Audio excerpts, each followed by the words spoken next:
រឿងដើមខ្ញុំក៏ទុកធំត្រូវយំស្ទើរតែរៀងរាល់ថ្ងៃដែលខ្ញុំយំក៏ព្រោះតែគេឃ្លាតទៅឆ្ងាយខ្ញុំមិនបានដឹងខ្លួនខ្ញុំត្រូវយំខ្ញុំសោកសៅ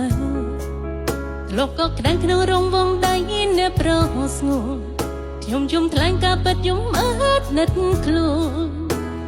ពេលនេះខ្ញុំប្រត់ស្នា